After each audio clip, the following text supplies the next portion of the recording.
नेपाल में एक बार फिर टकराव के हालात हैं। लोकतंत्र बनाम राजतंत्र की लड़ाई एक बार फिर जोर पकड़ रही है। पूर्व राजा ज्ञानेंद्र के समर्थक एक बार फिर सड़कों पर हैं। शुक्रवार को हुई हिंसा के बाद अब गिरफ्तारियां हो रही हैं और इन गिरफ्तारियों के खिलाफ भी लोग विरोध प्रदर्शन कर रहे हैं। बता दें कि हिंसा में 2 लोगों की मौत हो गई थी और करीब 100 लोगों को इस मामले में गिरफ्तार किया गया है।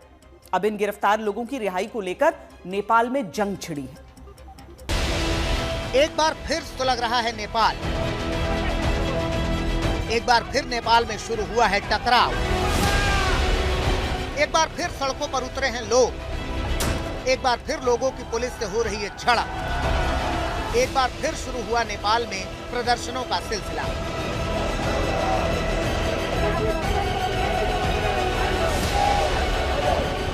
पूर्व राजा ज्ञानेंद्र शाह के राष्ट्रीय प्रजातांत्रिक पार्टी ने एक बार फिर से काठमांडू की सड़कों पर प्रदर्शन शुरू किया है। दरअसल शुक्रवार को हुए हिंसक प्रदर्शन के बाद ज्ञानेंद्र शाह की पार्टी एक बार फिर सड़कों पर उतरी। प्रजातांत्रिक पार्टी का आरोप है कि शुक्रवार के प्रदर्शन के बाद जिन लोगों की पिछले 2 दिन में गिरफ्तारी हुई है, उनमें से ज्यादातर ऐसे लोग हैं जिनका प्रदर्शन से कोई लेना देना नहीं है। पार्टी का आरोप है कि 100 से ज्यादा लोगों को प्रदर्शन में बिना किसी भूमिका के गिरफ्तार कर लिया गया है। पार्टी ने उन सब की रिहाई के साथ ही ऐसे लोगों के खिलाफ दर्ज मुकदमे भी वापस लेने की मांग की है। शुक्रवार के हालात को देखते हुए इस बार के प्रदर्शन को लेकर बड़ी संख्या में पुलिसकर्मी मोर्चे पर तैनात रहे।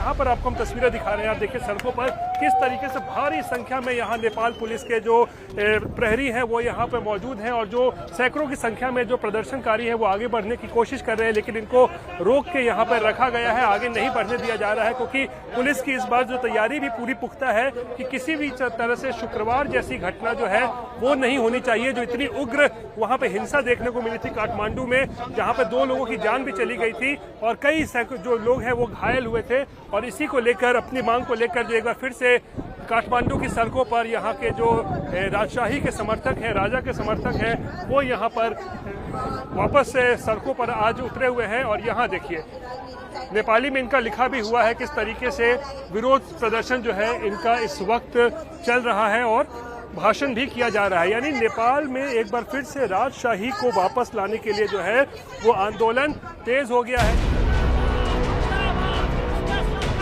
इस प्रदर्शन के दौरान राष्ट्रीय प्रजातांत्रिक पार्टी ने नेपाल की मौजूदा ओली सरकार से इस्तीफे की मांग भी की है। प्रदर्शनकारी राजशाही बहाली के साथ ही पहले की तरह हिंदू राष्ट्र बनाने की मांग कर रहे हैं। क्या अपेक्षा करते थे इस गणतंत्र के आने के बाद कि इस देश का इकोनॉमी, यहाँ की धार्मिक पर्यटन, यहाँ का पर्यटन, यहाँ का ऊर्जा उद्योग से हो, पर ये देश, ये सरकार तो अपने युवाओं को खाड़ी में बेचकर उसके पैसे से यहाँ पे मौज मस्ती कर रहा है। तो इसका आक्रोश अभी जनता में निकल रहा है। तो राष्ट्रीय प्रजातंत्र पार्टी का ये आंदोलन सरकार के लिए ये चेतावनी है कि ये निष्कर्ष में पहुंचेगा। हम हिंसा के पथ में नहीं है। हम चाहते हैं कि नवीन समझदारी ऐसी हो जिसमें सारी पार्टी और राजा एक साथ इसमें समाहित हो। नेपाल में जब तक राज संस्था और हिंदू राष्ट्र स्थापित नहीं होगा तब तक हम सड़क संघर्ष से स्थापित कर आगे दिखाएंगे। ये लुटेरा लोग है, ये भ्रष्ट लोग है, मन में जो आए वो कह रहे लूट रहे हैं ना, उन लोगों के लिए तो ये सहज लग रहा है। मगर नेपाली जनता बहुत पीड़ित है। नेपाल में जैसे भी हम हिंदू राष्ट्र और राष्ट्र संस्था और स्वतंत्र मुल्क बना के रहे। पूर्व राजा के समर्थन वाली राष्ट्रीय प्रजातांत्रिक पार्टी के समर्थक हालांकि शुक्रवार की तरह उग्र तो नजर नहीं आए, साथ ही शांतिपूर्ण प्रदर्शन की दलील भी दे रहे हैं, लेकिन जिस तरह से उनमें मौजूदा सरकार को लेकर आक्रोश है उसका ये खुलकर इजहार कर रहे हैं। नेपाल की सरकार और राजशाही समर्थकों के बीच अब आमने सामने की लड़ाई साफ दिख रही है। शुक्रवार के प्रदर्शन के बाद सरकार ने जिस तरह से एक्शन लिया, उसके बाद भी प्रदर्शनकारी सड़कों पर उतरकर अपनी मांगों को लगातार दोहरा रहे हैं और ये संदेश देने की कोशिश कर रहे हैं कि सरकार भले ही कोई भी एक्शन ले, लेकिन ये झुकने वाले नहीं हैं। शुक्रवार को हुए प्रदर्शन के बाद राष्ट्रीय प्रजातांत्रिक पार्टी के नेताओं समेत बड़ी संख्या में लोगों के खिलाफ कार्रवाई की गई। 100 से ज्यादा लोगों को गिरफ्तार किया गया। बावजूद इसके एक बार फिर प्रदर्शन कर सरकार को चुनौती देने की कोशिश की जा रही है।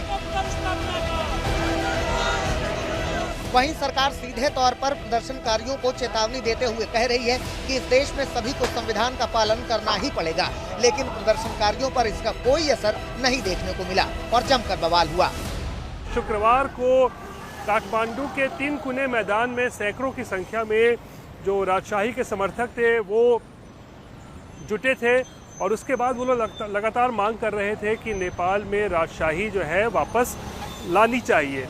और इसी दौरान जो उनका पूरा ये धरना प्रदर्शन और ये रैली चल रही थी वो उग्र रूप उसने ले लिया और उसके बाद जो तमाम राजशाही के समर्थक थे वो काठमांडू के सड़कों पर तांडव मचाना उन लोगों ने शुरू कर दिया। पुलिस के साथ ज़बरदस्त उनकी भिड़ंत हुई, पत्थरबाजी हुई, उसके बाद लाठीचार्ज पुलिस ने किया। पुलिस को आंसू गैस के गोले भी चलाने पड़े, वाटर कैनन का इस्तेमाल करना पड़ा और इस दौरान जो प्रदर्शनकारी थे वो मानने को तैयार नहीं थे। लोगों में इस कदर आक्रोश था कि लोगों ने कई इमारतों में आग लगानी शुरू कर दी। कई बिल्डिंगों को आग के हवाले कर दिया गया, राजनीतिक दलों के कार्यालय को आग के हवाले कर दिया गया, शीशे तोड़ दिए गए और इस पूरा उपद्रव देखने को मिला। इस पूरी घटना में 2 लोगों की मौत भी हो गई, यानी 2 लोग जो हैं वो इस पूरी घटना में जो है उनकी जान भी चली गई। और उसके बाद ताबड़तोड़ जो सरकार है उसने एक्शन लिया। नेपाल के कई इलाकों में यानी काठमांडू के कई इलाकों में कर्फ्यू लगाया गया और फिर शुक्रवार की रात को ताबड़तोड़ कार्रवाई हुई। 100 से ज़्यादा प्रदर्शनकारियों को और जो राजशाही के समर्थक हैं, बड़े नेता हैं इस पार्टी के राष्ट्रीय प्रजातांत्रिक पार्टी, उसके कई नेताओं को गिरफ्तार भी कर लिया गया। और फिर शनिवार की सुबह जब मामला थोड़ा शांत हुआ तो कर्फ्यू को जो है उठा भी लिया गया।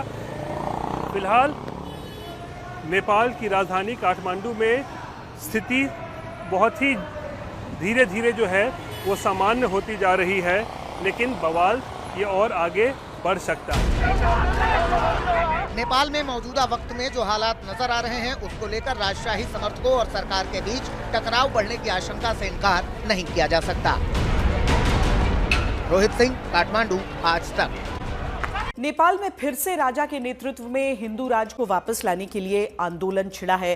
पूर्व राजा ने नेपाल की जनता से सीधे तौर पर समर्थन मांगा था, जिसके बाद उनके समर्थक सड़कों पर उतर आए। ज्ञानेंद्र शाह की राष्ट्रीय प्रजातांत्रिक पार्टी काठमांडू की सड़कों पर राजशाही बहाल करने की मांग को लेकर प्रदर्शन कर रही है। वहीं नेपाल की सरकार ने 2 टूक कह दिया है कि नेपाल लोकतांत्रिक देश है, जो भी गैर कानूनी काम करेगा उसके खिलाफ सख्त कार्रवाई की जाएगी। नेपाल में शुक्रवार को विरोध प्रदर्शन की ऐसी चिंगारी निकली जिसने राजधानी काठमांडू में अपनी खूब धधक दिखाई। राजशाही के समर्थन में शुरू हुआ प्रदर्शन देखते ही देखते हिंसक रूप लेता गया और फिर कई मकानों में आगजनी के साथ ही लूटपाट की घटनाएं भी सामने आईं।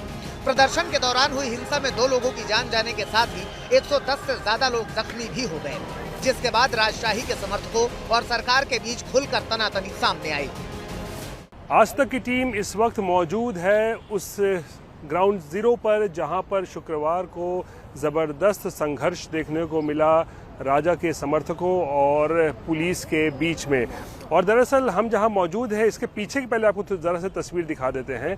ये कुनकुने मैदान है काठमांडू में हम जहां मौजूद हैं और इस कुनकुने मैदान में ही दरअसल उस वक्त राजशाही को वापस स्थापित करने को लेकर सभा चल रही थी और उसके बाद ही सभा जब समाप्त हुई तो उसके बाद जो यहाँ समर्थक आए थे, राजा के समर्थक, राजशाही के समर्थक, वो उग्र हो गए और सबसे पहला जो उनका निशाना बना वो ठीक इस कुनकुने मैदान के सामने, आपको हम तस्वीरें दिखा रहे हैं, आप ये रोड के इस पार जो ये बिल्डिंग आप देख रहे होंगे, ये दरअसल ये बिल्डिंग आप देख सकते हैं किस तरीके से बुरे हाल में ये बिल्डिंग है। पूरी तरीके से यहाँ पर आगजनी की गई थी, पूरी तरीके से ये बिल्डिंग जो है वो जलकर खाक हो चुका है। और दरअसल सबसे पहला जो निशाना बना राजा के समर्थकों का वो था, यही बिल्डिंग था जिसे पूरी तरीके से आग के हवाले कर दिया गया था। और इसी बिल्डिंग के ऊपर में वो पत्रकार, वो टीवी कैमरा पर्सन जो पूरे इस वीडियो को बना रहा था, अपने कैमरे में कैद कर रहा था, उसकी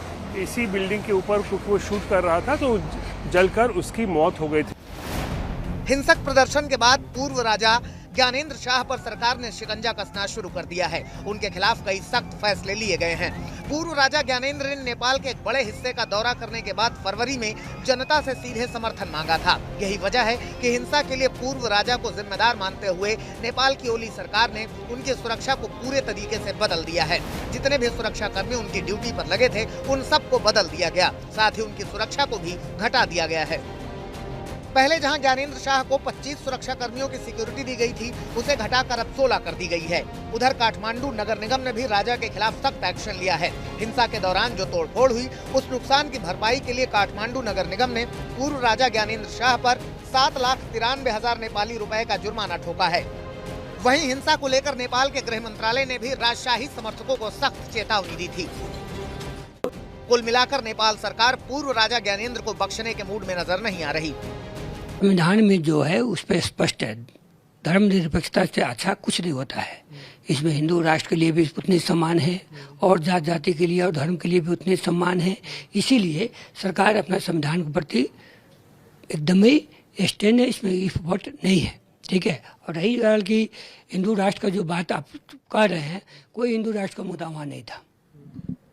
जो लोग आए थे वो हिंदू राष्ट्र का मुद्दा वो के नहीं आए थे, वो लूटने के मनसाय से आए थे, डकैती करने के मनसाय से आए थे, हिंसा फैलाने के मानसिकता से आए थे, हत्या करने के मानसिकता से आए थे। 28 मई 2008 को नेपाल की नवनिर्वाचित संविधान सभा ने 240 साल पुरानी राजशाही को समाप्त करते हुए देश को एक संघीय लोकतांत्रिक गणराज्य घोषित किया था। राजशाही खत्म होने के करीब 17 साल बाद जाकर अब एक बार फिर से यहाँ राजशाही बहाली और हिंदू राष्ट्र बनाने की मांग की जा रही है। अभी हम लोग हिंदू राष्ट्र और राष्ट्र संस्था के लिए यहाँ पर हैं। हाँ। क्या मांग क्या है आप लोगों की? मांग क्या है कि देखिए, हम लोग को चाहिए हिंदू राष्ट्र राष्ट्र संस्था, ठीक है।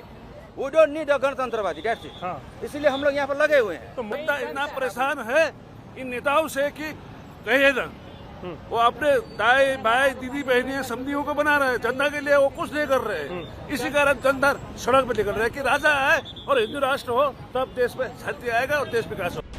उपद्रवियों ने पूर्व पीएम माधव कुमार नेपाल की पार्टी के दफ्तर में भी तोड़फोड़ की और जमकर बवाल मचाया।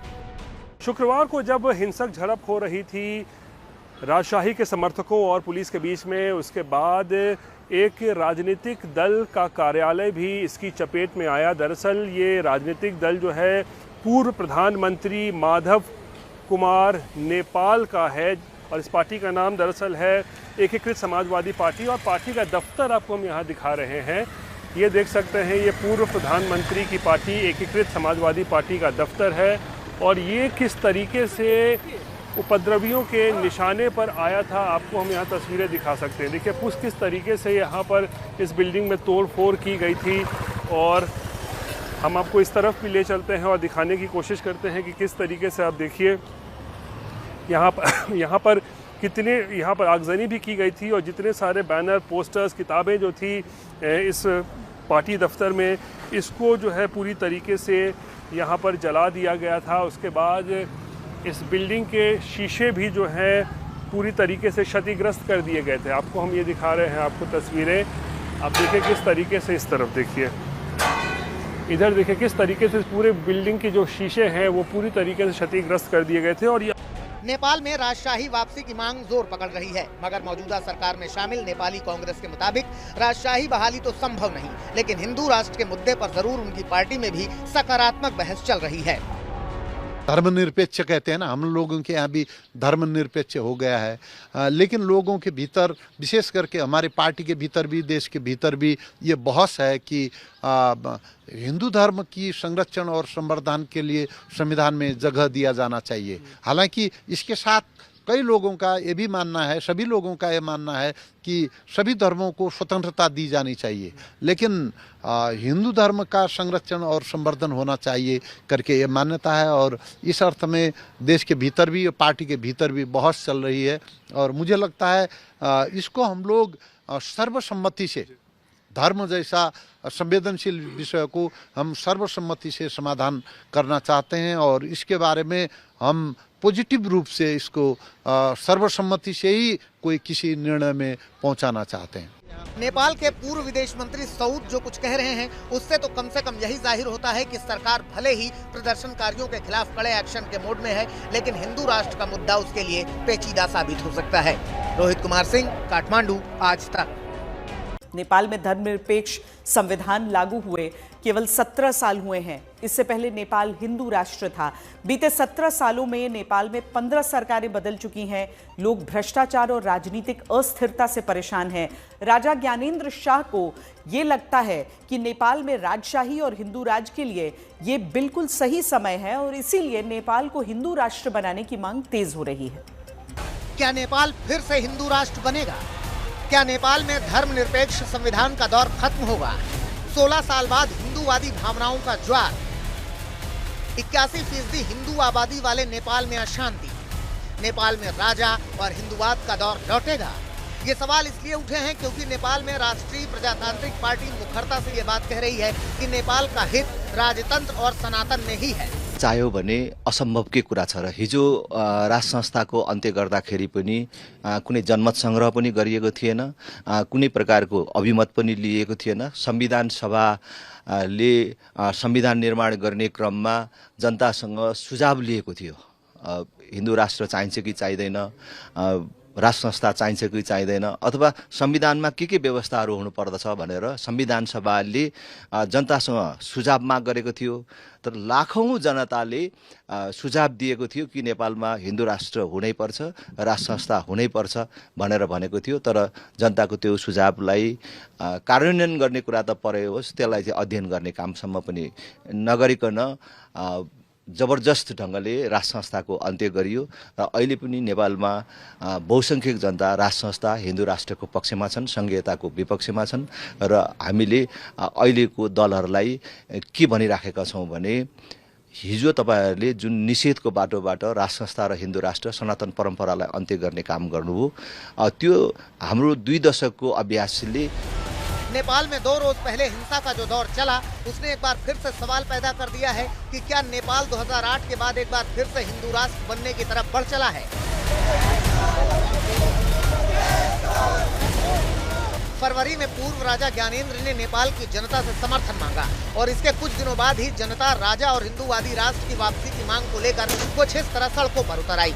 239 बरस के राजशाही के दौर के बाद नेपाल में फिर से हिंदूवाद की बयार बह रही है। खास बात देखिए कि नेपाल में जो राजशाही समर्थक प्रदर्शन चल रहे हैं उनमें लोग यूपी के सीएम योगी आदित्यनाथ की तस्वीरें लेकर चल रहे हैं। एक तरफ भारत में हिंदू भावनाओं का ज्वार है तो दूसरी तरफ नेपाल में इस छोटे से पहाड़ी देश को फिर से दुनिया का इकलौता हिंदू राष्ट्र बनाने के लिए ये भीड़ सड़कों पर उतरी है। नेपाल को फिर से हिंदू राष्ट्र बनाने के लिए लोग सड़कों पर उतरे हैं तो इधर भारत में भी हिंदू संगठन इस मांग का समर्थन कर रहे हैं और नेपाली जनता को शुभकामनाएं दे रहे हैं। तो देखो, शुभकामनाएं देता हूँ